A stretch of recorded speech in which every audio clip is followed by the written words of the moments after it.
প্রত্যেকটা জনগণ দায়ী। আমি সুসাইড করব। আমি একজন স্কুল টিচার, আমার একটা সম্মান আছে, আমি সততার সাথে জীবন কাটিয়েছি। আমি কোনো অন্যায় করিনি।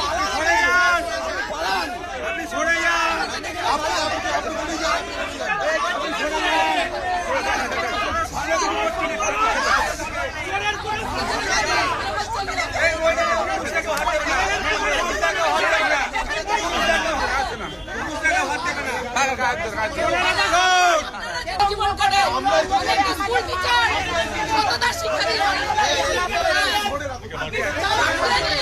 জামা খুলে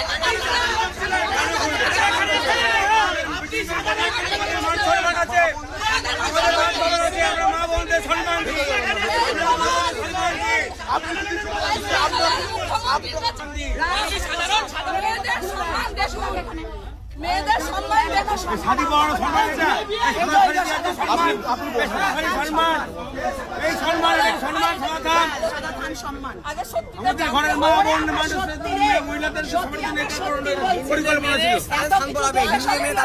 হিন্দু মেয়েদের, হিন্দু মহিলাদের ভোটের পর আপনার ইলেকশনের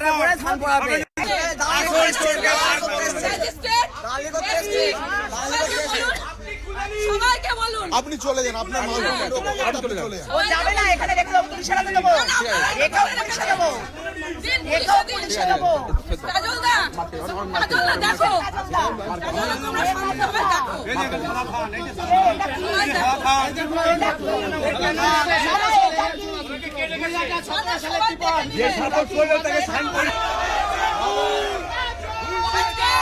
আজ আমি এইখানে দাঁড়িয়ে বলে যাচ্ছি,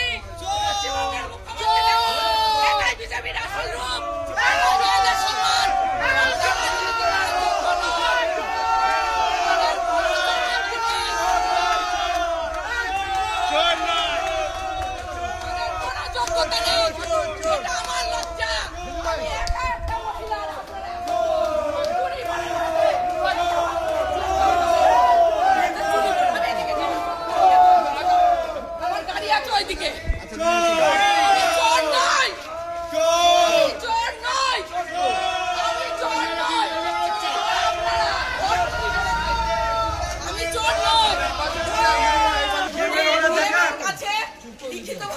বর্ষার জন্য আমার ত্রাণগুলো রাখা আছে।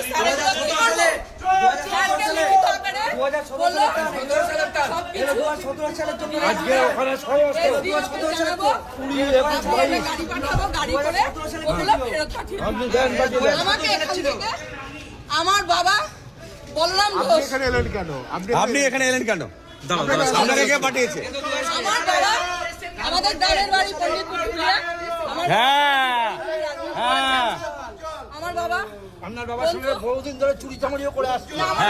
চুরি চামারি করি। উনি তো চোর, চোর তো, উনি তো চোর। না, উনি চোর না। আপনাকে আমি একটা কথা বলি, 84 সালে আজকে 20, 21, 22, আমার বাবা 96 সালে রাজনীতি ছেড়ে দিয়েছে। ওনার সঙ্গে আমাদের একটা পারিবারিক ভালো সম্পর্ক আছে। আমি রাজনীতি আপনাকে বলি, আপনি চুপ করুন, দেখুন ভাইরা সকলে চুপ করে যাবে, আপনি চুপ করুন। অসুস্থ হয়ে গেছে, তাই শুনে আমি ছুটে এসেছি। আপনি জানেন ও গ্যাস চুরি পর্যন্ত করে?